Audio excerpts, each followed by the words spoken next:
আমরা ক্রীড়াঙ্গনকে রাজনীতি মুক্ত করে বাংলাদেশের সত্যিকার অর্থে খেলোয়াড় সৃষ্টি করতে পারি, সেটাই আমাদের প্রত্যাশা হোক। মাননীয় প্রধানমন্ত্রী শুরু করেছেন।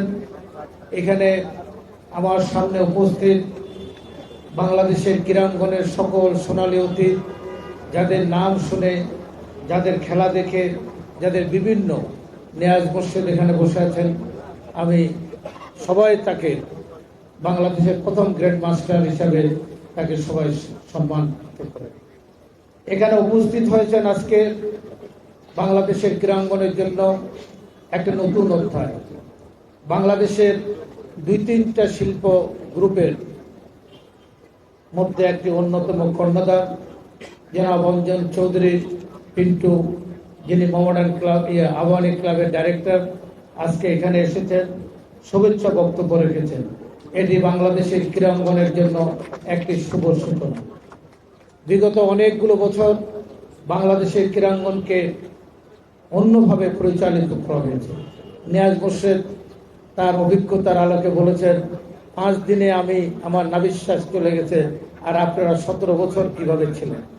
অতএব এই যে একটি ক্রীড়াঙ্গনকে রাজনীতিকরণ, একটি ক্লাবগুলোকে রাজনীতিকরণ, আমরা চাই না কোনো ক্লাব মোহামেডান ক্লাবও রাজনীতিকরণ হোক, আমরা এটা চাই না।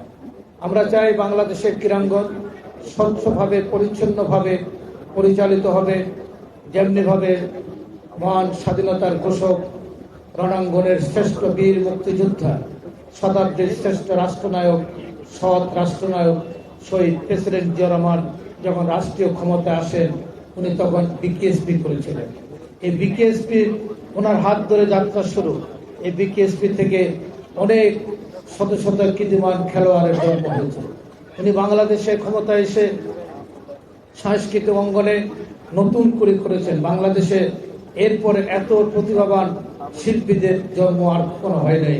এরপর এটি বন্ধ হয়ে গেছে, এই জন্য আর ওইভাবে আমাদের সাংস্কৃতিক অঙ্গন আর সতেজ হয় নাই। তাই আজকে উনি আবার নতুন করে ওনার উত্তরাধিকারী তারেক রহমান শুরু করছেন।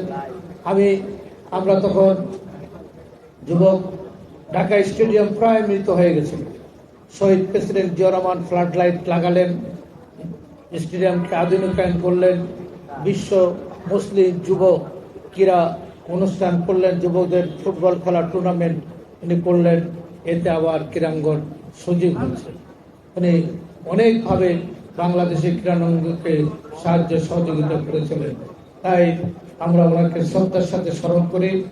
অতীতে যারা এখানে মনিরুল চৌধুরী সাহেবকে যদি আমরা স্মরণ না করি, তাহলে মোহামেডান ক্লাবের জন্য আমাদের জন্য একটি দুঃসংবাদ থাকবে আমাদের জন্য। আজকে এই মোহামেডান ক্লাব কলকাতা থেকে শুরু করে 90 বছরে পদার্পণ করেছে। এই 90 বছরের মোহামেডান ক্লাবের অনেক ঐতিহ্য, অনেক গৌরব। আমরা ছোটবেলায় সকাল 10টার সময় লাইন দিতাম মোহামেডান খেলা যেদিন থাকতো। এই মোহামেডান ক্লাবে তখন পাকিস্তানের মাকরানি প্লেয়াররাও খেলতেন।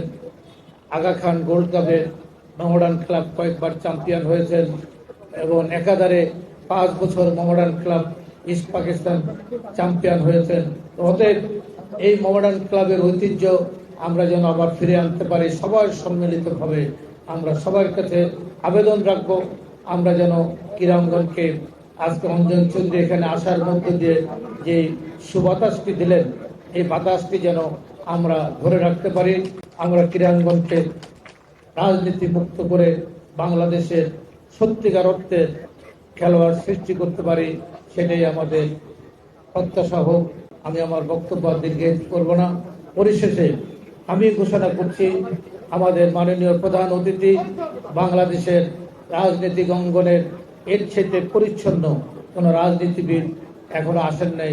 ওনাকে আমরা আমন্ত্রণ করছি জনাব মির্জা ফখরুল ইসলাম আলমগীর কিছু কথা বলার জন্য মোহামেডান ক্লাবের সকল সদস্যদের উদ্দেশ্যে।